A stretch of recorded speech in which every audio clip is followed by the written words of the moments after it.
ನಮಸ್ತೆ, ಸುಮನ್ ಟಿವಿಗೆ ಸ್ವಾಗತ. ನಾನು ನಿಮ್ಮ ನರಸಿಂಹಮೂರ್ತಿ.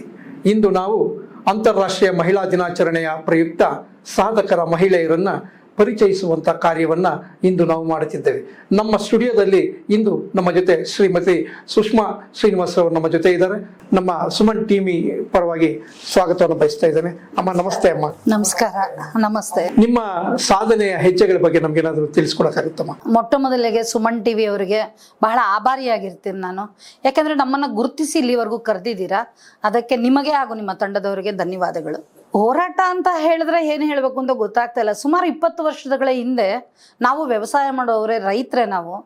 ಸಾಕಷ್ಟು ಬೋರ್ ಮೋಟ್ರ್ಗಳೆಲ್ಲ ಸುಟ್ಟೋಗ್ತಾ ಇತ್ತು, ಮತ್ತೆ ನೀರಿರ್ಲಿಲ್ಲ, ಸಾಕಷ್ಟು ಬವಣೆಯಲ್ಲಿದ್ವಿ ರೈತರಾಗಿದ್ದು. ನೀರು ಬರ್ಬೇಕಂದಾಗ ಅದು ನೀರು ಎಲ್ಲಿಂದ ಬರುತ್ತೆ? ಮಳೆ ಬೀಳ್ಬೇಕಾಗತ್ತೆ. ಮಳೆಗಳು ಸರಿಯಾಗಿ ಬೀಳ್ತಾ ಇಲ್ಲದೆ ಇರೋದ್ರಿಂದ ನಾವು ಎಲ್ಲರೂ ಸೇರಿ, ನಾವು ನಮ್ಮ ಅಣ್ಣವರು ಆಂಜನೇಯ ರೆಡ್ಡಿ ಅವರು ಎಲ್ಲ ಕುಳಿತು ಸಮಾನ ಮನಸ್ಕರು ಸಮಿತಿ ಒಂದು ಕಡೆ ಕುತ್ಕೊಂಡು ಒಂದಷ್ಟು ಚರ್ಚೆಗಳು ಮಾಡಿ ನೀರಾವರಿಗಾಗಿ ಒಂದು ಬೇಡಿಕೆಯನ್ನ ಇಡೋಣ. ನಮ್ಗೊಂದು ಒಳ್ಳೆ ಸಮೃದ್ಧಿಯಾದ ನೀರು ಬೇಕು ಈ ಕಡೆ. GH ಪರಮಶಿವಯ್ಯನವರ ವರದಿಯನ್ನು ಅನುಷ್ಠಾನ ಮಾಡಿಸೋಣ ಅಂತೇಳಿ ಒಂದು ಮಾತುಕತೆಯ ಮುಖಾಂತರ ಶುರು ಮಾಡಿದಂಥ ಹೋರಾಟ ಇದು. ಇದಕ್ಕೆ 20 ವರ್ಷದ ವಯಸ್ಸಾಗಿದೆ ಅಂತ ಹೇಳಕ್ ಇಷ್ಟಪಡ್ತೀನಿ. ಅಮ್ಮ, ತಾವು ಬರೀ ಮಹಿಳಾ ಹೋರಾಟಗಾರರು ಮಾತ್ರ ಅಲ್ಲ, ತಾವು ಕರ್ನಾಟಕ ರೈತ ಜನಸೇನಾ ಸಂಸ್ಥಾಪಕ ಅಧ್ಯಕ್ಷರು ಆಗಿದ್ದೀರಾ. ಈ ಒಬ್ಬ ಹೆಣ್ಣು ಮಗಳು ಇಷ್ಟೊಂದು ಸಂಸ್ಥೆಯನ್ನು ಕಟ್ಟಿ ಇಡೀ ರಾಜ್ಯದಾದ್ಯಂತ ಹೆಸರು ಗಳಿಸಿದ್ರ, ಅದ್ರ ಬಗ್ಗೆ ಏನಾದ್ರು ನಮ್ಗೊಂದಷ್ಟು ವಿಷಯ ತಿಳಿಸ್ಬೋದಾ? ಖಂಡಿತ. ಅದು ನಾನು ಕಟ್ಟಿದ್ದೀನಿ ಅನ್ನೋದಕ್ಕಿಂತ ನನ್ನ ಮಕ್ಕಳ ಜೊತೆ ಸೇರಿ ಮಾಡಿದ್ದೀನಿ ಅಂತ ಹೇಳ್ಕೊಂಡ್ರೆ ಬಹಳ ಅರ್ಥ ಇರುತ್ತೆ ಆ ಮಾತಿಗೆ. ಯಾಕೆಂದ್ರೆ ಕರ್ನಾಟಕ ರೈತ ಜನಸೇನಾ ಅಂತ ನಾವು ಶುರು ಮಾಡಿ ಆಗಲೇ ಸುಮಾರು 6-7 ವರ್ಷ ಆಯ್ತು. ಸಾವಿರಾರು ಸಂಘಟನೆಗಳಿದೆ, ಇಲ್ಲ ಅಂತ ಹೇಳಲ್ಲ, ಇರಬಹುದು. ಬಟ್ ಏನಂದ್ರೆ ನಾವು ಯಾರನ್ನೋ ಪರ್ಮಿಷನ್ ಕೇಳ್ಕೊಂಡು ಕೆಲಸ ಮಾಡೋವಂಥ ವ್ಯಕ್ತಿತ್ವ ನಮ್ಮದಲ್ಲ. ಅದಕ್ಕಿಂತ ಮುಖ್ಯವಾಗಿ ನನ್ನ ಜೊತೆ ಸುಮಾರು 100 ಮಕ್ಕಳಿದ್ದಾರೆ. ಎಲ್ಲರೂ ಪ್ರೀತಿಯಿಂದ ಅಮ್ಮ ಅಂತ ಹೇಳ್ಕೊಂಡು ನನ್ನ ಜೊತೆ ಇರೋವಂಥ ಮಕ್ಕಳಿಗೆ ಮುಂದೆ ಒಂದು ದಾರಿದೀಪ ಆಗಬೇಕು. ಕಾರಣ ಇವತ್ತಿನ ದಿನ ನೀರಾವರಿ ವಿಷಯ ತಗೊಂಡಾಗ ಇವತ್ತಾಗಲೇ ನಾವು ಬರಡು ಭೂಮಿ ಆಗೋಗಿದೆ ನಮ್ದೆಲ್ಲಾನು. ಬಯಲುಸೀಮೆ ಜನ ಇವತ್ತು ನೀರಿಲ್ಲದೆ ತತ್ತರಿಸಿ ಹೋಗಿದ್ದೀವಿ. ಆ ಫ್ಲೋರೈಡ್ ನೀರು ಕುಡಿದು ಏನಾಗ್ಬಿಟ್ಟಿದೆ ಅಂದರೆ ಇವತ್ತಿನ ದಿನ ಕ್ಯಾನ್ಸರ್ ಜಾಸ್ತಿ ಆಗಿದೆ. ಮತ್ತು ಡಯಾಲಿಸಿಸ್, ಒಂದು 7 ವರ್ಷದ ಮಗುಗೆ ಡಯಾಲಿಸಿಸ್ ನಡೀತಾ ಇದೆ. ಬ್ರೆಸ್ಟ್ ಕ್ಯಾನ್ಸರ್ಗಳು ಜಾಸ್ತಿ ಆಗಿದೆ, ಗರ್ಭಕೋಶದ ಕ್ಯಾನ್ಸರ್ಸ್ ಜಾಸ್ತಿ ಆಗಿದೆ. ಎಲ್ಲೇ ಮೀರಿ ಹೋಗಿದೆ, ಅದು ನಮ್ಮ ಕೈ ತಪ್ಪಿ ಹೋಗ್ತಾ ಇರೋವಂಥ ವಾತಾವರಣ. ಇದೆಲ್ಲ ನಾವು ಮಾಡ್ಬೇಕಂದಾಗ, ಹೋರಾಟ ಮಾಡ್ಬೇಕಂದಾಗ ಒಂದು ಸಂಘಟನೆ ಮುಖ್ಯ. ಈ ಶಾಶ್ವತ ನೀರಾವರಿ ಹೋರಾಟ ಸಮಿತಿ ಇದೆ, ಅದು ನೀರಾವರಿಗಾಗಿ ಹೋರಾಟ ಮಾಡ್ತಾ ಇದ್ದೀವಿ. ಮತ್ತು ನಮ್ಮ ಬಯಲು ಸೀಮೆಯಲ್ಲಾಗ್ಬೋದು, ನಮ್ಮ ಸುತ್ತಮುತ್ತಲು ಆಗ್ತಿರೋಂಥ ಅನ್ಯಾಯವನ್ನು ಪ್ರಶ್ನೆ ಮಾಡಬೇಕಾಗಿದೆ. ಇವತ್ತಿನ ದಿನ ಯುವಕರನ್ನು ಒಳ್ಳೆ ದಾರಿಗೆ ತಗೊಂಡು ಹೋಗಬೇಕಾಗಿದೆ. ಆ ಒಂದು ನಿಟ್ಟಿನಲ್ಲಿ ಯಾಕೆ ಮಾಡಬಾರ್ದು? ಇವತ್ತು ನನ್ನನ್ನು ನಂಬಿಕೊಂಡು ನನ್ನ ಜೊತೆ ನನ್ನ 100 ಮಕ್ಕಳಿದ್ದಾರೆ. ಆ ಮಕ್ಕಳಿಂದ ಮಾತ್ರ ಇವತ್ತು ಇಲ್ಲಿ ಸುಷ್ಮಾ ಶ್ರೀನಿವಾಸ್ ಅಮ್ಮ ಆಗಲಿಕ್ಕೆ ಸಾಧ್ಯ ಆಗಿರುವಂಥದ್ದು. ನನ್ನ ಮಕ್ಕಳನ್ನು ಒಳ್ಳೆ ದಾರಿಗೆ ತಗೊಂಡು ಹೋಗಬೇಕು, ಅನ್ಯಾಯಗಳನ್ನು ತಡೆಗಟ್ಟಬೇಕು ಅನ್ನೋ ಒಂದು ಮುಖ್ಯವಾದ ಒಂದು ಉದ್ದೇಶವನ್ನು ಇಟ್ಕೊಂಡು ಕರ್ನಾಟಕ ರೈತ ಜನಸೇನಾ ಅಂತ ಮಾಡಿರುವಂಥದ್ದು. ಜನಸೇನಾ ಅಂತ ಯಾಕೆ ಮಾಡಿದ್ದೀರಾ ಅನ್ನೋದು ಬಹಳ ಜನರ ಪ್ರಶ್ನೆ. ಜನಸೇನಾ ಅಂತ ಮಾಡಿರೋದು, ನಾನು ಓಪನ್ ಆಗಿ ಬಹಳ ಸಂತೋಷವಾಗಿ ಹೇಳಬಲ್ಲೆ, ನಾನು ಪವನ್ ಕಲ್ಯಾಣ್ ಅವ್ರಿಗೆ ಅಭಿಮಾನಿ ಅಂತೂ ಅಲ್ಲ. ಅವರ ಒಂದು ನಟನೆಗೆ ನಾನು ಅಭಿಮಾನಿ ಆಗಿಲ್ಲ. ಅವರ ಒಂದು ವ್ಯಕ್ತಿತ್ವ, ಅವರು ಒಂದು ಹೋರಾಟ ಮಾಡುವಂಥ ಆದಿ, ಜನರ ಮಧ್ಯದಲ್ಲಿ ಅವರ ಸ್ಪಂದನೆ, ರೈತರಿಗಾಗಿ ಅವರ ಮನ ಮಿಡಿಯುತ್ತಲ್ವ, ಅದನ್ನು ನೋಡಿ ಎಲ್ಲೋ ಒಂದು ಕಡೆ ಅವರಲ್ಲಿ 10% ನಮ್ಮ ಕಡೆ ಕೆಲಸಗಳಾದರೂ ಸಾಕಾಗಿದೆ. ಇವತ್ತು ಆ ಒಂದು ಮೂಲ ಉದ್ದೇಶವನ್ನು ಇಟ್ಕೊಂಡು ನಾವು ಇವತ್ತು ಕರ್ನಾಟಕ ರೈತ ಜನಸೇನಾ ಅಂತೇಳಿ ಒಂದು ಸಂಘಟನೆಯನ್ನು ಸಂಸ್ಥಾಪನೆ ಮಾಡಿದ್ದೀವಿ. ಸಾಕಷ್ಟು ಹೋರಾಟಗಳನ್ನು ಸಹಿತ ಮಾಡ್ಕೊಂಡು ಬರ್ತಾ ಇದ್ದೀವಿ. ಚಿಕ್ಕಬಳ್ಳಾಪುರ ಜಿಲ್ಲೆ ರೈತ ಬಂಧುಗಳಿಂದ ಇದ್ದಂಥದ್ದು. ಇಲ್ಲಿ ದ್ರಾಕ್ಷಿ, ಆಲೂಗಡ್ಡೆ, ಹೂ ಇವೆಲ್ಲ ಬಹಳ ಪ್ರಸಿದ್ಧವಾಗಿ ಇಡೀ ವಿದೇಶಕ್ಕೆಲ್ಲನೂ ಸಹ ನಾವು ಸರಬರಾಜು ಮಾಡ್ತಾ ಇರೋಂಥದ್ದು. ಇವತ್ತು ಈ ಶಾಶ್ವತ ನೀರಾವರಿ ಹೋರಾಟದ ಹಿನ್ನೆಲೆಯಲ್ಲಿ ಈ ಒಂದು ನೀವು ನೀರಾವರಿ ಹೋರಾಟದಿಂದ ನಮ್ಮ ರೈತ ಬಂಧುಗಳಿಗೆ ಮತ್ತು ಈ ಚಿಕ್ಕಬಳ್ಳಾಪುರ ಜಿಲ್ಲೆಗೆ ಏನಾದರೂ ಒಂದು ಕೊಡುಗೆ ಸಿಕ್ಕಿದೆಯಾ? ನಿಮ್ಮ 20 ವರ್ಷಗಳ ಹೋರಾಟದ ಹಾದಿಯಲ್ಲಿ ಏನಾದ್ರು ಸಿಕ್ಕಿದೆಯಾ? ಕೊಡುಗೆ ಅಂತ ಹೇಳ್ಕೊಳಕ್ಕೂ ಆಗಲ್ಲ, ಹಾಗಂತ ಬಿಡಕ್ಕೂ ಆಗಲ್ಲ. ನಾವಂತ ಪರಿಸ್ಥಿತಿಯಲ್ಲಿ ಇದೀವಿ ಇವತ್ತಿನ ದಿನ. ಇವತ್ತು ನಿಮಗೆಲ್ಲ ಗೊತ್ತಿಲ್ಲದೆ ಇರೋದೇನೂ ಇಲ್ಲ. ಇವತ್ತು ಬೆಂಗಳೂರು ಆಪ್ಕಾಮ್ಸಲ್ಲಿ ಹೋದ್ರೆ ನಮ್ಮ ತರಕಾರಿಗಳನ್ನ ರಿಜೆಕ್ಟ್ ಮಾಡ್ತಾರೆ. ಬೋರ್ಡ್ ಹಾಕಿದ್ದಾರೆ, ಏನಂತೇಳಿ ಫ್ಲೋರೈಡ್ ಈ ವಾಟರಿಂದ ಬೆಳೆದಿರೋದ್ರಿಂದ ಆರೋಗ್ಯಕ್ಕೆ ಒಳ್ಳೇದಲ್ಲ ಅಂತ ಹೇಳ್ತಾ ಇದ್ದಾರೆ. ಬಾಗೇಪಲ್ಲಿ ಆ ಕಡೆ ಹೋದ್ರೆ ತಾಯಿ ಎದೆ ಹಾಲಲ್ಲಿ ಇವತ್ತಿನ ದಿನ ಫ್ಲೋರೈಡ್ ಇದೆ. ಅದು ಬಹಳ ನೋವಾಗುತ್ತೆ ಹೇಳ್ಕೊಳಕ್ಕೂ ಸಹಿತ. ಯಾಕೆಂದ್ರೆ ತಾಯಿ ಹಾಲು ಅಮೃತ, ಅದೆಲ್ರಿಗೂ ಗೊತ್ತಿರುವಂಥದ್ದು. ಅದರಷ್ಟು ಶ್ರೇಷ್ಠವಾದ್ದು ಬೇರೆ ಏನೂ ಇಲ್ಲ. ಆದರೆ ಇವತ್ತಿನ ದಿನ ಆ ತಾಯಿಯ ಎದೆ ಹಾಲಲ್ಲಿ ಫ್ಲೋರೈಡ್ ಇದೆ ಅಂದಾಗ ಅದು ಹೇಳ್ಕೊಳಕ್ಕೆ ನಾನು ಒಂದು ತಾಯಿಯಾಗಿ ಬಹಳ ನೋವಾಗ್ತಾ ಇದೆ. ಯಾಕಂದರೆ ನಮಗೆ ಎಲ್ರಿಗೂ ಗೊತ್ತಿರುವಂಥದ್ದು, ಎದೆ ಹಾಲು ಕುಡಿದು ಮಕ್ಕಳು ಬಹಳ ಪೌಷ್ಟಿಕವಾಗಿರ್ತಾರೆ, ಬಹಳ ಆರೋಗ್ಯವಾಗಿರ್ತಾರೆ, ಹ್ಯುಮಿನಿಟಿ ಪವರ್ ಜಾಸ್ತಿ ಇರುತ್ತೆ ಅಂತ. ಇವತ್ತು ಅದೇ ವಿಷ ಹಾಕುತ್ತಿದೆ. ಕಾರಣ ನೀರು, ಆ ಫ್ಲೋರೈಡ್ ನೀರಿಂದನೇ ಹಾಕ್ತಾ ಇರೋವಂಥದ್ದು. ನಾವು ಕೇಳಿದ್ದು ಪರಮಶಿವರ ವರದಿ ಜಾರಿ ಮಾಡಿ ಅಂಥೇಳಿ ಸಾಕಷ್ಟು ಹೋರಾಟಗಳಾಗಿದೆ. ನನ್ನ ಮೇಲೂ ಒಂದು 8 ಕೇಸ್ ಇದೆ ಹೋರಾಟ ಮಾಡಿದ್ದಕ್ಕೆ, ಬೇರೆ ಬೇರೆ ಜಿಲ್ಲೆಯಲ್ಲಿ, ತಾಲೂಕಿನಲ್ಲೆಲ್ಲ. ಹಾಕ್ಕೊಳ್ಳಿ, ತೊಂದರೆ ಇಲ್ಲ, ನಾವೇನು ಉಗ್ರಗಾಮಿಗಳಲ್ಲ. ಜನರಿಗಾಗಿ ಹೋರಾಟ ಮಾಡಿರುವಂಥದ್ದು ಹೆಮ್ಮೆಯಿಂದ ಹೇಳ್ಕೊಬಲ್ಲೆ ನಾನು ಅದು. ಆ ವಿಷಯದಲ್ಲಿ ಆ ಹೋರಾಟ ಮಾಡಿದಾಗ ನಾವು ಹೇಳ್ತಾನೆ ಇದ್ದೀವಿ, ಎತ್ತಿನ ಹೊಳೆ ನಮಗೆ ಬರಲ್ಲ ಸ್ವಾಮಿ ಅಂತ ಹೇಳಿ ಈ ಸುಳ್ಳಿನ ಮಾತುಗಳನ್ನು ಹೇಳ್ಕೊಂಡು ಇವತ್ತು ಸುಳ್ಳಿನ ಕಂತೆಗಳನ್ನು ಕಟ್ಕೊಂಡು ಇವತ್ತು ಎತ್ತಿನ ಹೊಳೆ ಅಂತ ಮಾಡಿದ್ದಾರೆ. ಮತ್ತು ಬೆಂಗಳೂರಿಂದ HN ವ್ಯಾಲಿ, KC ವ್ಯಾಲಿ ನೀರನ್ನು ತಂದು ನಮ್ಮ ಕಂದವಾರ ಕೆರೆ ಹಾಗೂ ಹಲವು ಕೆರೆಗಳಿಗೆ ತುಂಬಿಸುವಂಥ ಕೆಲಸ ಆಗಿದೆ. ನಾವು ಯೋಜನೆಗೆ ವಿರೋಧಿಗಳಲ್ಲ. ನಾವು ಅವತ್ತು ಒಂದೇ ಮಾತು, ಇವತ್ತು ಅದೇ ಮಾತು. 3 ಹಂತದ ಶುದ್ಧೀಕರಣವನ್ನು ಮಾಡಿ ಕೆರೆಗಳಿಗೆ ತುಂಬಿಸಿ ಅಂಥೇಳಿ ನಮ್ಮ ಒಂದು ಮನವಿ. ಮತ್ತೆ ಆಕ್ರೋಶವನ್ನು ವ್ಯಕ್ತಪಡಿಸಿದ್ದೀವಿ, ಹೋರಾಟಗಳನ್ನು ಮಾಡಿದ್ದೀವಿ. ಆದರೆ 2ನೇ ಹಂತದ ಶುದ್ಧೀಕರಣವನ್ನು ಮಾತ್ರ ಮಾಡಿ ಕೆರೆಗಳಿಗೆ ತುಂಬಿಸೋ ಕೆಲಸ ಆಗ್ತಾ ಇದೆ ಇವತ್ತಿನ ದಿನ. ಅದರಿಂದ ಸಾಕಷ್ಟು ಕಾಯಿಲೆಗಳು ಜಾಸ್ತಿ ಆಗ್ತಾ ಇದೆ. ಅದು ಯಾರಿಗಿಷ್ಟ ಇರಲಿ ಇಲ್ಲದೆ ಇರಲಿ ಒಪ್ಕೊಳ್ಳೇಬೇಕಾಗಿರುವಂಥ ವಿಷಯ. ಇವತ್ತು ಏನು ನಾನು ಒಂದು ಸರ್ಕಾರವನ್ನು ಯಾವುದೇ ಕಾರಣಕ್ಕೂ ಬ್ಲೇಮ್ ಮಾಡೋಕ್ಕೆ ಇಷ್ಟ ಬೀಳಲ್ಲ. ಯಾಕೆಂದರೆ BJP ಆಗ್ಬೋದು, JDS ಆಗ್ಬೋದು, ಕಾಂಗ್ರೆಸ್ ಆಗ್ಬೋದು, ಯಾವುದೇ ಸರ್ಕಾರ ಬಂದರೂ ಸಹ ಸ್ವತಂತ್ರ ಬಂದಾಗಿಂದ ರೈತರ ಕೈ ಹಿಡ್ದಿಲ್ಲ, ದೀನದಲಿತರ ಕೈ ಹಿಡ್ದಿಲ್ಲ, ಅಬಲೆಯರನ್ನ ಮುಂದೆ ನಾವಿದೀವಿ ಅಂತ ಕರ್ಕೊಂಡು ಹೋಗಿಲ್ಲ, ಅಶಕ್ತರನ್ನ ಜೊತೆಲಿ ಕರ್ಕೊಂಡು ಹೋಗಿಲ್ಲ. ಎಲ್ಲ ಅವರ ಒಂದು ಪಾರ್ಟಿಗಳನ್ನು ಬೆಳೆಸ್ಕೊಳ್ಳಿಕ್ಕೆ ಹಾಗೂ ಮುಂದಿನ ಚುನಾವಣೆಗೆ ಫಂಡ್ಗಳನ್ನ ಮಾಡ್ಕೊಳ್ಳೋ ರೀತಿ ಹೋಗ್ತಾ ಇದ್ದಾರೆ. ನಾನು ಅವಾಗ್ಲಿಂದ ಹೇಳ್ತಾ ಇದ್ದೀನಿ, ನಾವು ಒಂದು ಪಕ್ಷದ ವಿರೋಧಿಗಳಲ್ಲ. ಒಳ್ಳೆ ಕೆಲಸ ಮಾಡಿದಾಗ ಖಂಡಿತ ನಾವೇ ಬೆಂತಟ್ಟಿದ್ದೀವಿ ಬಹಳ ಸರಿ, ಯಾವುದೇ ಪಕ್ಷದವರಾದರೂ ಸಹಿತ. ಇದೇ ಬೆಂಗಳೂರಿನಲ್ಲಿ ಏರ್ಪೋರ್ಟಲ್ಲಿ ಮತ್ತು ಕಬ್ಬನ್ ಪಾರ್ಕಲ್ಲಿ 3 ಹಂತದ ಶುದ್ಧೀಕರಣ ಮಾಡಿ ನೀರನ್ನು ಬಿಡ್ತಾ ಇದ್ದಾರೆ. ಯಾವುದಕ್ಕೆ ಅಂತ ಕೇಳಿದ್ರೆ ಆಶ್ಚರ್ಯ ಆಗುತ್ತೆ ನಿಮಗೆ.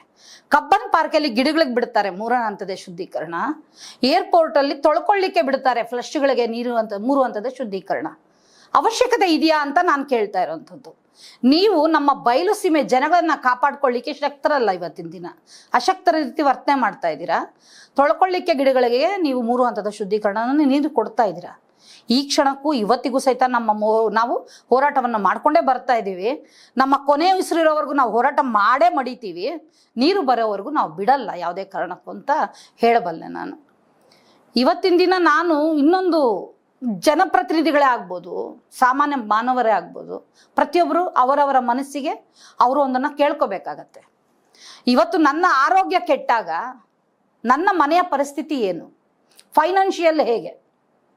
ಇವತ್ತು ದುಡ್ಡಿದ್ರೆ ಅಲ್ವಾ ಹಾಸ್ಪಿಟ್ಲ್ಗಳಿಗೆ ಹೋಗೋದು. ಇವಾಗೆಲ್ಲ ಕಮರ್ಷಿಯಲ್, ವಿದ್ಯೆ ಮತ್ತು ಆಸ್ಪತ್ರೆ ಕಮರ್ಷಿಯಲ್.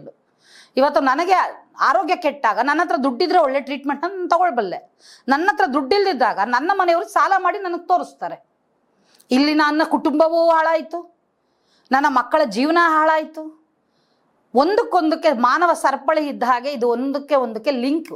ಆರೋಗ್ಯ ಒಂದು ಕೆಟ್ಟಾಗ ಈ ರೀತಿ ಮಾಡಿ ನಮ್ಮನ್ನು ಬಹಳ ಶೋಷಣೆಗೆ ಒಳಪಡಿಸಿದ್ದಾರೆ ಬಯಲು ಸೀಮೆ ಜನ ಅಂತ ಹೇಳ್ಬಿಟ್ಟು ಬಹಳ ನೋವಿಂದ ನಾನು ಹೇಳ್ಕೊತೀನಿ ಮಾತನ್ನ. ಅಮ್ಮ, ಇವತ್ತು ನಮ್ಮ ಮುಂದೆ 2 ಪ್ರಶ್ನೆ ಇದೆ. ಇವತ್ತು ಮಹಿಳಾ ದಿನಾಚರಣೆ, ಹೆಣ್ಣೊಂದು ಕಲಿತರೆ ಶಾಲೆಯಿಂದ ತೆರೆದಂತೆ ಅಂತ. ಎಲ್ಲ ದೇವರುಗಳು ಈ ಭೂಮಿ ಮೇಲೆ ತಾಯಿಯ ರೂಪದಲ್ಲಿ ಕಾಣ್ತವೆ ಅಂತೇಳಿ ಹೆಣ್ಣನ್ನು ಸೃಷ್ಟಿ ಮಾಡಿದ್ದಾರೆ. ಆದರೆ ಈ ಹೆಣ್ಣಿನ ಮೇಲೆ ಇವತ್ತು ಅತ್ಯಾಚಾರ, ದೌರ್ಜನ್ಯಗಳು ನಡೀತಾ ಇದೆ. ಸಾಕಷ್ಟು 2 ತಿಂಗಳಲ್ಲಿ ಹಲವಾರು ಅಪರಾಧ ಕೇಸುಗಳನ್ನ ನಾವು ಚಿಕ್ಕಬಳ್ಳಾಪುರದಲ್ಲೂ ಸಹ ನೋಡ್ತಾ ಇದ್ದೀವಿ. ಈ ಹೆಣ್ಣು ಮಕ್ಕಳು ಅಂತ ದೌರ್ಜನ್ಯದ ಬಗ್ಗೆ ಅದನ್ನ ನಿಲುಗಡೆ ಮಾಡ್ಬೇಕು ಅನ್ನೋ ತಮ್ಮ ಆಶಯ ಏನು, ತಮ್ಮ ಹೋರಾಟದ? ನೋಡಿ, ಹೆಣ್ಣು ಮಕ್ಕಳ ಮಹಿಳಾ ದಿನಾಚರಣೆ ಅಂದ್ರೆ ವರ್ಷದಲ್ಲಿ ಒಂದಿನ ಮಾರ್ಚ್ 8ನೇ ತಾರೀಕು ಸ್ಟೇಟಸ್ಗಳಿಗೆ ಮಹಿಳಾ ದಿನಾಚರಣೆಯ ಶುಭಾಶಯಗಳು ಅಂತ ಹಾಕ್ಕೊಳ್ಳೋದಲ್ಲ. ವರ್ಷದಲ್ಲಿ ಒಂದು ದಿನ ಮಹಿಳೆಗೆ ನೀವೇನು ಆಚರಣೆ ದಯವಿಟ್ಟು ಯಾರು ಮಾಡಬೇಡಿ. ನಮಗೆ ವರ್ಷ ಪೂರ್ತಿ ಆಚರಣೆನೇ ಹೆಣ್ಣಿಗೆ. ಒಂದು ಹೆಣ್ಣು ಮನೆಯಲ್ಲಿ ಒಂದು ದಿನ ರಜಾ ತಗೊಳಕ್ಕಾಗಲ್ಲ. ಗಂಡಸರಿಗೆ ವಾರಕ್ಕೊಂದ್ಸರಿ ರಜಾ ಇರುತ್ತೆ, ಅಥವಾ ತಿಂಗಳಿಗೆ ಒಂದೆರಡು ವೀಕ್ ಆಫ್ ತಗೋಬಹುದು, ಅವರೇ ತಗೋಬಹುದು, ರಜಾ ತಗೋಬಹುದು.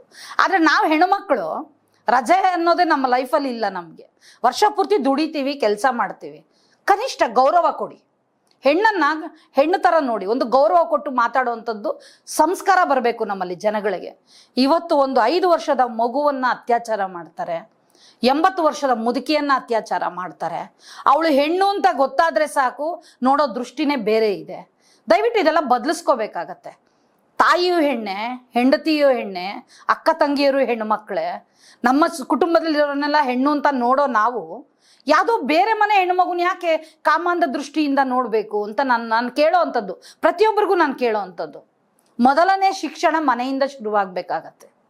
ತಂದೆ ತಾಯಿ ಆದವ್ರದ್ದು ಜವಾಬ್ದಾರಿ ಸಹಿತ ಇದೆ ಇದರಲ್ಲಿ.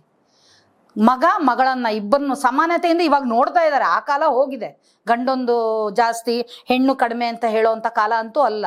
ಆದರೆ ಮನಸ್ಥಿತಿಗಳನ್ನ ನಾವು ಮೊಬೈಲ್ಗಳಿಗೆ ಅಡಿಕ್ಟ್ ಆಗೋದು ಬಿಟ್ಟು ಮಕ್ಕಳಿಗೆ ಸಂಸ್ಕಾರವನ್ನ ಕಲಿಸ್ಬೇಕಾಗಿದೆ. ಇವತ್ತು ಹೆಣ್ಣನ್ನ ಗೌರವಿಸೋದು ಕಲಿಸ್ಬೇಕಾಗತ್ತೆ. ಮನೇಲಿ ಮಗ ಮಗಳು ಹುಟ್ಟಿದ ತಕ್ಷಣ ಹೋಗೇ ಬಾರೆ ಅಂತ ಅಕ್ಕ ಆದವಳನ್ನ ಮಾತಾಡಿದಾಗ ನಾವು ಅಲ್ಲೇ ತಿದ್ಬೆ ಅವತ್ತೇ ಹೇಳ್ಬೇಕು, ಲೇ ಅಪ್ಪ ಹಂಗೆ ಮಾತಾಡಬಾರ್ದು, ನಿಮ್ಮ ಅಕ್ಕ ಅವಳು ಅಂದ್ರೆ ತಾಯಿ ಸಮಾನ. ನಾನು ಹೋದ್ರೆ ನನ್ನ ನಂತರ ಅವಳೇ ನಿನಗೆ ತಾಯಿ ಅನ್ನೋದನ್ನ ಚಿಕ್ಕ ಮಕ್ಕಳಲ್ಲೇ ಅವ್ರಿಗೆ ಮನಸ್ಥಿತಿಯಲ್ಲಿ ಬೆಳೆಸ್ಕೊಂಡು ಬಂದಾಗ ಖಂಡಿತ ಆ ರೀತಿ ಮಕ್ಕಳು ಬೆಳಿಲಿಕ್ಕೆ ಕಾರಣ ಇರುತ್ತೆ. ಅದು ಬಿಟ್ಬಿಟ್ಟು ಹೇಗಾಗ್ಬಿಟ್ಟಿದೆ ಅಂದ್ರೆ ಇವತ್ತು ಸಂಸ್ಕೃತಿ, ನಮ್ಮ ಸಂಸ್ಕಾರವನ್ನೇ ಮರ್ತು ಬಿಟ್ಟಿದ್ದಾರೆ, ನಮ್ಮ ಸಂಸ್ಕೃತಿಯನ್ನೇ ಮರ್ತು ಬಿಟ್ಟಿದ್ದಾರೆ. ಯಾರೋ ವಿದೇಶಿ ಜನ ಬಳಸುವಂತ ಒಂದು ಸಂಸ್ಕೃತಿಯನ್ನ ನಮ್ಮಲ್ಲಿ ತಗೊಂಡು ಬಂದ್ಬಿಟ್ಟಿದೀವಿ ನಾವು. ಬಟ್ಟೆ ಹಾಕೋದು ತಪ್ಪಲ್ಲ, ಅದು ಅವರ ವೈಯಕ್ತಿಕ. ನಾನು ಹೇಳೋದು, ಒಂದು ತಾಯಿ ಆದವಳು, ತಂದೆ ಆದವರು, ಮಗಳು ಮನೆಯಿಂದ ಹೊರಗಡೆ ಹೋಗ್ಬೇಕಾದ್ರೆ ನನ್ನ ಮಗಳು ಯಾವ ರೀತಿ ಹೋಗ್ತಾ ಇದ್ದಾಳೆ ಅಂತ ನೋಡೋವಂಥದ್ದು ಬಹಳ ಮುಖ್ಯ. ನನ್ನ ಮಗು ತುಂಬಾ ಲಕ್ಷಣವಾಗಿದೆ ಅಂತ ಅನ್ನಿಸ್ಬೇಕು ತಂದೆ ತಾಯಿಗೆ. ಅದನ್ನ ಹೋಗ್ತೇನೆ ನಾನು. ಅದು ಬಿಟ್ಟು ನಮ್ಮ ಕಣ್ಣಿಗೆ ಬೇರೆ ರೀತಿ ಕಾಣಿಸಿದಾಗ ಬೇರೆಯವ್ರ ಕಣ್ಣಿಗೆ ಇನ್ನೂ ಬೇರೆ ಬೇರೆ ರೀತಿ ಕಾಣಿಸುವಂಥ ಅವಕಾಶಗಳು ಇರುತ್ತೆ. ಹೆಣ್ಣನ್ನ ಗೌರವಿಸ್ಬೇಕಾಗತ್ತೆ. ಹೊರಗಡೆ ಯಾರಾದರೂ ಇನ್ನೊಂದು ಎಲ್ಲದಕ್ಕಿಂತ ಮುಖ್ಯವಾದ್ದು ಬಟ್ಟೆ ಹಾಕೋದು, ಊಟ ತಿಂಡಿ ತಿನ್ನೋದು ಅವರವರ ವೈಯಕ್ತಿಕ. ಅವ್ರು ಏನೇ ಹಾಕ್ಲಿ ಏನೇ ಮಾಡಲಿ ನೋಡುವ ಕಣ್ಣುಗಳು ಕಾಮಾಂಧರ ಕಣ್ಣುಗಳು ಆಗಿರಬಾರ್ದು. ಯಾರೋ ಒಂದು ಹೆಣ್ಣು ಮಗುವನ್ನ ಯಾರೋ ಒಬ್ರು ಚುಡಾಯಿಸ್ತಾ ಇದ್ದಾರೆ, ಅದನ್ನ ಅಲ್ಲಿ ಅಪೋಸ್ ಮಾಡ್ಬೇಕಾಗತ್ತೆ. ನನಗೆ ಯಾಕಪ್ಪ ಆ ಹುಡುಗಿನಂದ್ರೆ ನನಗೇನು ಅಂದ್ರೆ ಇವತ್ತು ಆ ಮಗುನಂತಾರೆ, ನಾಳೆ ನನ್ನ ಮಗಳನ್ನೂ ನನ್ನ ಮಗನ್ನು ನನ್ನ ಮೊಮ್ಮಗಳನ್ನೂ ನಾಳೆ ಬೆಳಗ್ಗೆ ಅದೇ ರೀತಿ ಮಾತಾಡ್ತಾರಲ್ವ. ಅವ್ರನ್ನ ಬೆಳೆಸ್ತಿರೋದು ಯಾರು? ಪ್ರತಿಯೊಬ್ಬರು ತಪ್ಪು ಮಾಡಿದಾಗ ಅಲ್ಲೇ ಶಿಕ್ಷೆಯನ್ನ ಕೊಡುವಂಥ ಕೆಲಸವನ್ನ ನಾವು ಜನ ಸಹಿತ ಮಾಡಬೇಕಾಗಿದೆ. ಪಬ್ಲಿಕ್ಕು ಅದು ಮಾಡದೇ ಇದ್ದಿದ್ದು ನಾವು ಏನೇನೋ ಎಕ್ಸ್ಪೆಕ್ಟ್ ಮಾಡೋದು ಏನು ಅಷ್ಟೊಂದು ಸೂಕ್ತವಾಗಿ ಕಾಣ್ತಾ ಇಲ್ಲ. ನನಗೆ ಬಹಳ ನೋವಾಗತ್ತೆ. ನನಗೆ ಈ ಅತ್ಯಾಚಾರಗಳ ಬಗ್ಗೆ ಕೇಳಿಸ್ಕೊತಾ ಇದ್ರೆ ಬಹಳ ನೋವಾಗತ್ತೆ. ಇನ್ನೊಂದು ಬೇರೆ ಕಡೆಯಿಂದ ಬಂದಿರುವಂಥವ್ರು UP ಇಂದ ಎಲ್ಲ ಕೇಳೋರಿಲ್ಲ ಮಾಡೋರಿಲ್ಲ, ಎಲ್ಲ ಬಂದು ಎಲ್ಲ ಕಡೆ ಸೇರ್ಕೊಂಡಿದ್ದಾರೆ. ಅವ್ರ ಕಡೆಯಿಂದ ಬಹಳ ತೊಂದರೆ ಆಗ್ತಾ ಇದೆ. ದಯವಿಟ್ಟು ಇದನ್ನ ನಮ್ಮ ಆರಕ್ಷಕರು ಇದ್ರ ಬಗ್ಗೆ ಗಮನ ತಗೋಬೇಕು. ಮುಖ್ಯವಾಗಿ ಯಾರೋ ಬಂದಿದ್ದಾರೆ ಬಾಡಿಗೆ ಮನೆಗೆ ಅಂದಾಗ ಅವ್ರದ್ದೊಂದು ID ಕಾರ್ಡ್ ನೋಡುವಂಥದ್ದೇ ಆಗ್ಬೋದು, ಏನೇ ಆಗ್ಬೋದು, ವಿಚಾರಣೆ ತಗೊಳ್ಳೋವಂಥದ್ದಾಗ್ಬೋದು, ಬೇರೆ ಕಡೆಯಿಂದ ಬಂದವ್ರದ್ದು ಅವ್ರದ್ದೊಂದು ಬಯೋಡಾಟಾ ತಗೊಳ್ಳೋವಂಥದ್ದಾಗ್ಬೋದು. ಇದೆಲ್ಲ ಮಾಡದೇ ಇದ್ರೆ ಮುಂದಿನ ದಿನಗಳಲ್ಲಿ ತುಂಬ ಕಷ್ಟ ಇದೆ. ಅಮ್ಮ, ಈಗ ನಮ್ಮ ಕರ್ನಾಟಕ ಸರ್ಕಾರದ ಗ್ಯಾರಂಟಿ ಯೋಜನೆಗಳಲ್ಲಿ ಗೃಹಲಕ್ಷ್ಮಿ ಯೋಜನೆ ಅಂತ ಹೇಳಿ ಹೆಣ್ಣು ಮಕ್ಕಳಿಗಾಗಿ ಕೊಟ್ಟಿರೋದು, ಇನ್ನು ಒಂದು 4-5 ತಿಂಗಳಿಂದ ಹೆಣ್ಣು ಮಕ್ಕಳಿಗೆ ಹಣನೂ ತಲುಪಿಲ್ಲ, ಮತ್ತೆ ಅದ್ರ ಬಗ್ಗೆ ಸುದ್ದಿನೂ ಹೆಚ್ಚಿಗೆ ನಮಗೆ ಸಿಗ್ತಿಲ್ಲ. ಆ ಒಂದು ಗ್ಯಾರಂಟಿ ಯೋಜನೆ ಈ ಹೆಣ್ಣು ಮಕ್ಕಳ ಪರವಾಗಿ ಧ್ವನಿಯಾಗಿರುವಂತ ಅಮ್ಮ, ನೀವು ಅದ್ರ ಬಗ್ಗೆ ಏನು ಹೇಳಕ್ಕೆ ಇಷ್ಟಪಡ್ತೀರಾ? ನನಗೆ ನೀವು ಇದು ಕೇಳಿದ್ರೆ ನಗು ಬರುತ್ತೆ. ಈ ಸರ್ಕಾರ ಬರಕ್ ಬದಲು ಊಟನೂ ಮಾಡಿದ್ದೀನಿ, ನಾನು ಬಟ್ಟೆನೂ ಹಾಕ್ಕೊಂಡಿದ್ದೀನಿ, ಸೀರೆನೂ ತೊಗೊಂಡಿದ್ದೀನಿ, ಮಕ್ಕಳಿಗೆ ವಿದ್ಯಾಭ್ಯಾಸನೂ ಕೊಟ್ಟಿದ್ದೀನಿ. ಅವ್ರು ಬಂದ್ಮೇಲೂ ಮಾಡಿದ್ದೀನಿ, ಬರೋಕ್ಕೆ ಮುಂಚೆನೂ ಮಾಡಿದ್ದೀನಿ. ಇವಾಗ 4 ತಿಂಗಳಿಂದ ನಿಂತಿದ್ರು ಸಹಿತ ಇವತ್ತು ನನ್ನ ರೊಟೀನ್ ಲೈಫ್ ನಡೀತಾನೆ ಇದೆ. ನಾವು ಯಾರನ್ನು ಬಿಟ್ಟಿ ಭಾಗ್ಯಗಳು ಕೇಳಿಲ್ಲ, ನಾವು ಅಷ್ಟು ಅಶಕ್ತರಲ್ಲ. ನಾನು ಹೇಳೋದು ಒಂದೇ ಮಾತು, ನಮಗೆ ವಿದ್ಯೆ ಮತ್ತು ಆರೋಗ್ಯ ಕೊಡಿ ಸಾಕು. ನೀವು ಇವಾಗ ಎಷ್ಟೋ ಹೆಣ್ಮಕ್ಳು ಗಂಡು ಮಕ್ಕಳು ಯಾರೇ ಆಗ ಮಕ್ಕಳು, ಟೋಟಲಿ ಮಕ್ಕಳು ಬಡವ್ರ ಮನೇಲಿ ಹುಟ್ಟಿರ್ತಾರೆ, ಒಳ್ಳೆ ಅವರಿಗೆ ಓದಬೇಕು ಅನ್ನೋಂಥದ್ದು ಬಹಳ ಆಸೆ ಇದೆ. ಆದರೆ ಫೈನಾನ್ಷಿಯಲ್ ಪ್ರಾಬ್ಲಮ್. ಯಾಕೆಂದರೆ ವಿದ್ಯೆ ಮತ್ತು ಇವತ್ತಿನ ದಿನ ಆರೋಗ್ಯ ಕಮರ್ಷಿಯಲ್ ಆಗೋಗಿದೆ. ಅಂಥ ಮಕ್ಕಳನ್ನು ಗುರುತಿಸಿ ಇಂಥ ಸರ್ಕಾರಗಳು ಅವರಿಗೆ ಒಳ್ಳೆ ವಿದ್ಯೆ ಕೊಟ್ಟಾಗ ಖಂಡಿತ ಒಳ್ಳೆ ಭವಿಷ್ಯ ಮಕ್ಕಳಿಗೆ ಕೊಟ್ಟಂಗಾಗತ್ತೆ, ಸಮಾಜಕ್ಕೆ ಉತ್ತಮ ಪ್ರಜೆಯನ್ನು ಕೊಟ್ಟಂಗಾಗತ್ತೆ. ಇದು ಬಿಟ್ಬಿಟ್ಟು ನೀವು 2,000 ಕೊಡ್ತೀನಿ 3,000 ಕೊಡ್ತೀನಿ, ನಮಗೆ ಅವಶ್ಯಕತೆನೇ ಇಲ್ಲ. ರೈತರು ಇವತ್ತು ಇಷ್ಟು ಬೆಳೆಗಳನ್ನ ಬೆಳೀತಾ ಇದ್ದಾರೆ ನೋಡಿ. ಒಂದು ಬ್ಲೇಡ್ಗೆ ಒಂದು ನೀವು ನಿಗದಿತವಾದ ಒಂದು ಬೆಲೆಯನ್ನು ಇಟ್ಟಿದ್ದೀರಾ, ಹಲ್ಲುಜ್ಜೋ ಬ್ರಷ್ಗೆ ಇಟ್ಟಿದ್ದೀರಾ, ತಲೆಗೆ ಹಾಕೋ ಕಲ್ಲರ್ಗೆ ಇಟ್ಟಿದ್ದೀರಾ. ಪ್ರತಿಯೊಂದಕ್ಕೂ ಅದರದೇ ಆದ ಗೌರವ, ಅದರದೇ ಆದ ಬೆಲೆ ಅಂತ ಹೊಂದಿದೆ. ಆದರೆ ನಿಮ್ಮನ್ನ ಕಾಪಾಡ್ತಿರೋ ರೈತರು ಅಷ್ಟು ಕಷ್ಟ ಬಿದ್ದು ಬೆಳೆಗಳನ್ನ ಇವತ್ತು ಬೆಳೀತಾ ಇದ್ದಾರೆ. ನೀರಿಲ್ಲದ ಕಾಲದಲ್ಲೂ ಸಹಿತ ಬೋರ್ಗಳನ್ನ ಹಾಕಿ ಎಲ್ಲ ಮಾಡಿ ಅವನು ಬೆಳೆದ ಬೆಳೆಗೆ ನಿಖರವಾದಂಥ ಬೆಲೆ ಇಲ್ಲ, ಸಂಸ್ಕರಣಾ ಘಟಕಗಳಿಲ್ಲ. ದಯವಿಟ್ಟು ನೀವು ಈ ಬಿಟ್ಟಿ ಭಾಗಿಗಳೆಲ್ಲ ಬಿಟ್ಟುಬಿಟ್ಟು, ಯಾರೇ ಆಗಿ ಯಾವುದೇ ಸರ್ಕಾರ ಆಗಲಿ ಯಾರೇ ಜನಪ್ರತಿನಿಧಿಗಳಾಗಲಿ ನನ್ನದೊಂದೇ ಅಳಲು, ಇದನ್ನೆಲ್ಲ ಬಿಟ್ಬಿಟ್ಟು ದಯವಿಟ್ಟು ನೀವು ಒಂದು ಒಳ್ಳೆಯ ಸಂಸ್ಕರಣಾ ಘಟಕಗಳನ್ನು ಮಾಡಿ ಎಲ್ಲ ಜಿಲ್ಲೆಯಲ್ಲೂ ತಾಲೂಕುಗಳಲ್ಲೂ. ಈ ದಲ್ಲಾಳಿಗಳನ್ನು ತಪ್ಪಿಸಿ, ಇವ್ರನ್ನೆಲ್ಲ ತಪ್ಪಿಸಿ ಡೈರೆಕ್ಟಾಗಿ ರೈತರ ಹತ್ರ ನೀವು ವ್ಯವಹಾರ ಮಾಡಿ. ನಾವು ಏನು ಬೆಳೆ ಬೆಳಿತೀವಿ, ನಿನ್ನ ಬೀನ್ಸು ತಗೋ 20 ರೂಪಾಯಿ ನಿನಗೆ ಬೀನ್ಸು ಫಿಕ್ಸು, ಟೊಮೊಟೊ ಒಂದು 30 ರೂಪಾಯಿ, ಆ ಥರ ನೀವು ಫಿಕ್ಸ್ ಮಾಡಿ ರೇಟ್ಗಳನ್ನು. ರೈತರನ್ನು ಕಾಪಾಡಿ ಸ್ವಾಮಿ. ಸಬ್ಸಿಡಿಯೂ ಬೇಡ ನಮಗೆ, ನಿಮ್ಮ ಫ್ರೀ ಲೋನ್ಸು ಬೇಡ. ಪ್ರತಿಯೊಬ್ಬರಿಗೂ ಒಂದೇ ನಾನು ಹೇಳೋದು, ನಿಮ್ಮ ವಿಧಾನಸೌಧದಲ್ಲಿರುವಂಥ ಎಲ್ಲ ಮುಖಂಡ್ರೆ ನಿಮ್ಮನ್ನೆಲ್ಲ ನಾವು ರೈತರು ಸಾಕ್ತೀವಿ. ನಾವು ಬೆಳೆದ ಬೆಳೆಗಳಿಗೆ ಒಳ್ಳೆ ನಿಖರವಾದ ಬೆಲೆ ಕೊಟ್ಟು ನಮ್ಮನ್ನು ಕಾಪಾಡಿಕೊಂಡ್ರೆ ಸ್ವಾಮಿ, ನಮಗೆ ಬಿಟ್ಟಿ ಭಾಗ್ಯನೂ ಬೇಡ, ನಿಮ್ಮ ಬಿಟ್ಟಿ ಹಣನೂ ಬೇಡ. ರೈತರು ಸ್ವಾವಲಂಬಿಗಳು, ನಾವು ಸ್ವಾಭಿಮಾನಿಗಳು. ಅದಕ್ಕಿಂತ ಮುಖ್ಯವಾಗಿ ನಮಗೆ ಬದುಕಲಿಕ್ಕೆ ಬಹಳ ಚೆನ್ನಾಗಿ ಗೊತ್ತು. ಅಮ್ಮ, ಇಡೀ ರಾಜ್ಯದಾದ್ಯಂತ ಈಗ ಬಹಳ ಹೆಸರು ಮಾಡ್ತಾ ಇರೋದು ಮೈಕ್ರೋ ಫೈನಾನ್ಸ್ ಆಗಲಿ. ಎಷ್ಟೋ ಹೆಣ್ಣು ಮಕ್ಕಳು ಆತ್ಮಹತ್ಯೆ ಮಾಡ್ಕೊಂಡಿರೋದು, ಅದ್ರ ಬಗ್ಗೆ ತಾವು ಏನು ಹೇಳಕ್ಕೆ ಇಷ್ಟಪಡ್ತೀರಾ? ನೋಡಿ, ಮೈಕ್ರೋ ಫೈನಾನ್ಸ್ಗಳು ಬಂದಿದೆ, ಅದರ ಹಾವಳಿ ನಡೀತಾ ಇದೆ, ಒಪ್ಕೊಳ್ತೀನಿ. ನಾನು ಪ್ರಾಕ್ಟಿಕಲ್ ಆಗಿ ಒಂದು ಪ್ರಶ್ನೆ ನನ್ನಲ್ಲಿ ಯಾವಾಗಲೂ ಕಾಡ್ತಾನೆ ಇದೆ ಈ ನಡುವೆ. ನನ್ನನ್ನು ಯಾರು ಮನೆಗೆ ಬಂದು ನನ್ನ ಕೈಕಾಲು ಕಟ್ಟಿ ಕಾಲಿಗೆ ಬಿದ್ದು ಬಲವಂತವಾಗಿ ಡಾಕ್ಯುಮೆಂಟ್ಸ್ ತಗೊಂಡು ಲೋನ್ ಕೊಟ್ಟಿಲ್ಲ. ನನಗೆ ಅವಶ್ಯಕತೆ ಇದೆ, ನಾನು ತಗೊಳ್ತಾ ಇದ್ದೀನಿ, ನಾನೇ ಹೋಗಿ ಇವಾಗ ಅವ್ರ ಹತ್ರ ಲೋನನ್ನು ತಗೊಂಡಿರೋ ಅಂಥದ್ದು. ನಾನು ಲೋನ್ ತಗೊಳಕ್ ಮೊದಲು ಅವ್ರ ಹತ್ರ ಡೀಟೇಲ್ಸ್ ಕೇಳ್ತೀನಲ್ವಾ, ಎಷ್ಟು ಪರ್ಸೆಂಟೇಜ್ ಬಡ್ಡಿ ಇದೆ, ಹೇಗೆ ಕಟ್ಟಬೇಕು ಅಂತೆಲ್ಲ ತಿಳ್ಕೊಂಡು ನನ್ನ ಆದಾಯ ತಿಂಗಳಿಗೆ ಎಷ್ಟು, ನನಗೊಂದು 30,000 ಬರ್ತಾ ಇದೆ, ಒಂದು 10,000 ಸಾಲಕ್ಕೆ ನಾನು ವಾಪಸ್ ಕಟ್ಬೋದು. ಯಾಕಂದರೆ 20,000 ನನ್ನ ಕುಟುಂಬಕ್ಕೆ ಬೇಕು, ನನ್ನ ಮನೆ ಬಾಡಿಗೆ ಕಟ್ಟಬೇಕು, ಊಟಕ್ಕೆ ಇನ್ನೊಂದು ಮತ್ತೊಂದು ಎಲ್ಲ ಒಂದು. ಆ ರೀತಿ ಪ್ಲ್ಯಾನ್ ಮಾಡಿ ತೊಗೊಂಡು ಕೊಟ್ಟೋರು ಒಡವೆ ಕೊಡಬೇಕಾಗತ್ತೆ. ನನಗಿರೋದು 30,000 ಸಂಬಳ, ನಾನು ಮಾಡೋದೆಷ್ಟು ತಿಂಗಳಿಗೆ 60,000 ಕಮಿಟ್ಮೆಂಟ್ ಇಟ್ಕೊಂಡಾಗ ನಮ್ಮ ಪರಿಸ್ಥಿತಿ ಈ ರೀತಿ ಆಗೋದ್ರಲ್ಲಿ ಏನು ಆಶ್ಚರ್ಯ ಇಲ್ಲ. ನನಗೇನು ಆಶ್ಚರ್ಯ ಆಗ್ತಾ ಇಲ್ಲ. ದಯವಿಟ್ಟು ಸಾಲ ಕೊಡೋನಿದ್ದಾನೆ ಅಂತ ನಾವೆಷ್ಟಾದ್ರು ತೊಗೊಂಡು ತಿನ್ನಲೂಬಾರ್ದು. ಸಾಲ ಕೊಡೋರು ತಗೊಳ್ಳೋರಿದ್ದಾರೆ ಅಂತ ಅವರ ಹಿನ್ನೆಲೆಯನ್ನು ನೋಡಿದೆ. ಇವನು ಏನು ಕೆಲಸ ಮಾಡ್ತಾನೆ, ಇವನು ರೈತ ಎಷ್ಟು ದುಡಿಬೋದು, ಈ ಹುಡುಗ ಗಾರ್ಮೆಂಟ್ಸ್ಗೆ ಹೋಗ್ತಾನೆ, ಇವನು ಸಂಬಳ ಏನು ಅಂತ ತಿಳ್ಕೊಳ್ಳದೆ ಅವರು ಇಚ್ಚಲಾಡಿ, ಅಂದರೆ ಇಷ್ಟ ಬಂದಂಗೆ ಸಾಲವನ್ನು ಕೊಡಲೂಬಾರ್ದು, ನಾವು ತಗೊಳ್ಳೂಬಾರ್ದು. ಕೊಟ್ಟವನು ಪಾಪಾತ್ಮ ಅಲ್ಲ, ಅದೇನೋ ಹೇಳ್ತಾರಲ್ವ, ಆ ರೀತಿ ಆಗತ್ತಷ್ಟೇ. ಅವರ ಹಣವನ್ನು ನಾವು ಕೊಡಬೇಕಾಗತ್ತೆ ಯಾರಾದ್ರೂ. ಆದರೆ ಈ ರೀತಿ ನಡೆಯೋದು ಬೇಡ ಅಂತ ಹೇಳಿಬಿಟ್ಟು ನಾನು ಹೇಳಲಿಕ್ಕೆ ಇಷ್ಟಪಡ್ತೀನಿ. ಸಾಲ ಮನ್ನಾ ಮಾಡಬೇಕು ಅಂತೇಳಿ ಇವಾಗ ತುಂಬ ಜನ ಒತ್ತಾಯ ಮಾಡ್ತಿದ್ದಾರೆ. ಪಡೆದಿರುವಂಥ ಮೈಕ್ರೋ ಫೈನಾನ್ಸ್ ಸಾಲ ಚಕ್ರ ಬಡ್ಡಿ ಒಟ್ಟು ಮೊತ್ತನೇ ಈಗಾಗಲೇ ಪಾವತಿಸ್ಬಿಟ್ಟಿದ್ದೀವಿ ಅಂತೇಳಿ ಸರ್ಕಾರ ಅದಕ್ಕೊಂದು ಅಮೆಂಡ್ಮೆಂಟ್ ತರೋದಕ್ಕೂ ಪ್ರಯತ್ನ ಮಾಡ್ತಿದೆ. ಸೊ ಈ ಒಂದು ಸಂದರ್ಭದಲ್ಲಿ ಮಹಿಳೆಯರ ಧ್ವನಿಯಾಗಿ ನೀವು ಸರ್ಕಾರಕ್ಕೆ ಏನಾದರೂ ಹೇಳಕ್ಕೆ ಇಷ್ಟಪಡ್ತೀರಾ? ಅಲ್ಲ, ಸರ್ಕಾರ ಮಟ್ಟದಲ್ಲಿರೋದ್ರಿಂದ ನಾನು ಅವ್ರ ತೀರ್ಮಾನವೇ ಅಂತಿಮ ಆಗತ್ತೆ. ಅವ್ರಿಗೆ ಹೇಳಲಿಕ್ಕೆ ಒಂದೇ ಇಷ್ಟ ಬೀಳ್ತೀನಿ, ಅವ್ರು ಇಲ್ಲಿವರೆಗೂ ಏನು ಸಾಲ ತೊಗೊಂಡಿದ್ದಾರೆ, ಎಷ್ಟು ಕಟ್ಟಿದ್ದಾರೆ ಅಂತ ನೋಡಿಕೊಂಡು. ಯಾಕಂದರೆ ನೋಡಿ, ಅವ್ರೂ ಯಾರೇ ಆಗಲಿ ದುಡ್ಡು ಕೊಟ್ಟಿದ್ದಾರೆ ಅಂತೇಳಿ ನಾವು ತಿಂದ್ಬಿಡ್ಬೇಕು ಅನ್ನೋದು ಉದ್ದೇಶ ಒಳ್ಳೇದಲ್ಲ ಅಂತ ನನ್ನ ಅನಿಸಿಕೆ. ಇವತ್ತೇನಾಗ್ತಿದೆ, ಈ ಮೈಕ್ರೋ ಫೈನಾನ್ಸ್ಗಳ ಹಾವಳಿಯಿಂದ ನಿಜವಾಗ್ಲೂ ಯಾರಿಗೋ ಒಬ್ರಿಗೆ ತುಂಬ ಕಷ್ಟ ಇದ್ದು ಅವನಿಗೆ ನಿಜವಾಗ್ಲೂ ಹಣದ ಅವಶ್ಯಕತೆ ಇದ್ದೇ ಇದ್ರೂ ಸಹಿತ 1 ರೂಪಾಯಿ ಯಾರೂ ಕೊಡ್ತಾ ಇಲ್ಲ. ಸಾಲ ಮಾಡದೆ ಬದುಕಿರೋರು ಯಾರೂ ಇಲ್ಲ. ಇವತ್ತು ಸರ್ಕಾರನೇ ಕೋಟ್ಯಾಂತರ ರೂಪಾಯಿ ಸಾಲ ಮಾಡಿ ನಮ್ಮ ತಲೆಗಳ ಮೇಲೆಲ್ಲ ಗೂಬೆಗಳನ್ನ ಕೂರಿಸಿದ್ದಾರೆ. ಇವತ್ತು ಎಲ್ಲರೂ ಸಾಲಗಾರರೇ, ಇಲ್ಲಿ ಯಾರು ಸಾಲಗಾರರು ಇಲ್ಲದೆ ಇಲ್ಲ. ಒಂದು ರೀತಿ ನಾನು ಎಲ್ಲೋ ಒಂದು ಕಡೆ ಸಾಲ ಮಾಡೇ ಇರ್ತೀನಿ. ಹಾಗನ್ಬಿಟ್ಟು ಕೊಟ್ಟವ್ರನ್ನ ನಾವು ಪಾಪಾತ್ಮರು ಅಂತ ಹೇಳೋಕ್ಕಾಗಲ್ಲ. ಹಾಗಂತ ಬಡ್ಡಿ ಚಕ್ರ ಬಡ್ಡಿಗಳು ಅವ್ರಿಗೆ ಇಷ್ಟ ಬಂದಂಗೆ ಹಾಕಿದ್ರೆ ಕಟ್ಟಲಿಕ್ಕೂ ಆಗಲ್ಲ. ಎಲ್ಲವನ್ನ ಮನಸ್ಸಿನಲ್ಲಿ ಇಟ್ಕೊಂಡು ಜನಗಳನ್ನ ಕಾಪಾಡೋ ಕೆಲಸವನ್ನ ಇವತ್ತು ಸರ್ಕಾರ ಮಾಡಬೇಕಾಗಿದೆ. ಅಮ್ಮ, ಸುಮನ್ ಟಿವಿ ನಿಮಗೆ ಪ್ರೀತಿಯಿಂದ ನಾವು ನಿಮಗೆ ಆಭಾರಿಯಾಗಿದ್ದೇವೆ. ಈ ಒಂದು ಮಹಿಳಾ ದಿನಾಚರಣೆಯ ದಿನ ತಾವು ಈ ಕಾರ್ಯಕ್ರಮಕ್ಕೆ ಬಂದು ಒಬ್ಬ ಸಾಧಕ ಮಹಿಳೆಯಾಗಿ ನಿಮ್ಮ ನೋವಿನ ನಲಿವಿನ ಜೊತೆಗೆ ಈ ಒಂದು ದೊಡ್ಡ ಕುಟುಂಬವನ್ನು ಇಟ್ಕೊಂಡಿದ್ದೀರಾ. ಆಗಲೇ ಹೇಳಿದ್ರಿ ನೀವು, ನನಗೆ 100 ಜನ ಮಕ್ಕಳು, ಬರೀ 2 ಮಾತ್ರ ಮಕ್ಕಳಲ್ಲ ಅಂತೇಳಿ. ನೀವು ಅಮ್ಮಗೆ ಈ ಬೆಳೀಲಿ ಅಂತೇಳಿ ಈ ಸುಮನ್ ಟಿವಿ ನಿಮ್ಮನ್ನು ಆಶಿಸ್ತಾ ಈ ಕಾರ್ಯಕ್ರಮಕ್ಕೆ ಈ ದಿನ ಅಂತಾರಾಷ್ಟ್ರೀಯ ಮಹಿಳಾ ದಿನಾಚರಣೆಯ ದಿನ ಬಂದು ಈ ಒಂದು ಮಹಿಳೆಯ ದಿನಾಚರಣೆಯ ಪ್ರಯುಕ್ತವಾಗಿ ವಿಶೇಷವಾದಂತಹ ಒಂದು ಸಂದರ್ಶನ ಕೊಟ್ಟಿದ್ದೀರಾ. ನಿಮಗೆ ತುಂಬ ಹೃದಯದ ಧನ್ಯವಾದಗಳಮ್ಮ. ಸಮಸ್ತ ಹೆಣ್ಣು ಮಕ್ಕಳಿಗೂ ಸಹಿತ ಮಹಿಳಾ ದಿನಾಚರಣೆಯ ಶುಭಾಶಯಗಳು, ಧನ್ಯವಾದಗಳು.